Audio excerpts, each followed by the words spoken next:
Senator Joseph Biden may have more explaining to do. The new questions stem from taped remarks of Biden during an April campaign appearance in New Hampshire. I went to law school on a full academic scholarship, the only one in my class to have a full academic scholarship. Went back to law school and, in fact, ended up in the top half of my class. I was the outstanding student in the political science department at the end of my year. I graduated with 3 degrees from undergraduate school and 165 credits, only needed 123 credits. Biden now concedes he did not graduate in the top half of his law school class, that he does not have 3 degrees from college, and that he was not named outstanding political science student in college. Newsweek says Biden actually went to school on a half scholarship, ended up near the bottom of his class, and won only 1 degree, not 3. Joe Biden ranked 76th in a class of 85 at the University of Syracuse Law School. I mean, this guy comes off this whole thing as a flyweight. Now Biden says Newsweek is right. His memory had failed him. And I'd be delighted to sit down and compare my IQ to yours if you'd like, Frank. Joe Biden was victimized by the truth. Bye-bye Biden. He may not know it yet, but I think this is going to be very difficult for him to recover. Is Joe Biden dead meat, yes or no? I think so. Bob? It's in terminal condition. Terminal. Eleanor? Yes, unless he comes in third in Iowa. Morton? Dying. I say dead. Democratic presidential candidate Joseph Biden today faces a controversy. 3 weeks ago at a debate at the Iowa State Fair, he used phrases identical to those delivered by British Labour Party leader Neil Kinnock. Biden seemed to be claiming Kinnock's vision and life as his own. Why is it that my wife is sitting out there in the audience, is the first in her family to ever go to college? Why is Gladys the first woman in her family in 1,000 generations to be able to get to university? My ancestors who worked in the coal mines in northeast Pennsylvania don't come up after 12 hours and play football. 8 hours underground and then come up and play football. It's because they didn't have a platform upon which to stand.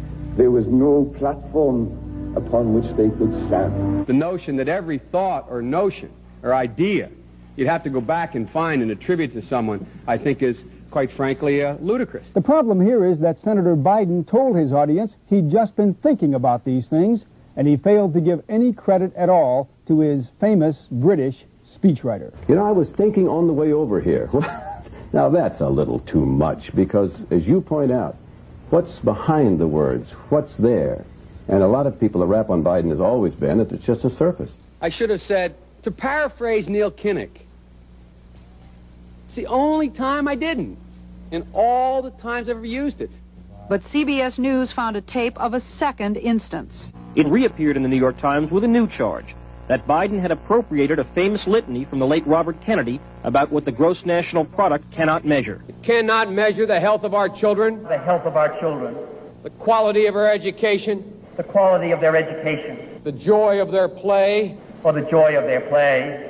Biden gave Kennedy no credit. He has also quoted or paraphrased John Kennedy, Hubert Humphrey, and British Labour Party leader Neil Kinnock, all without credit.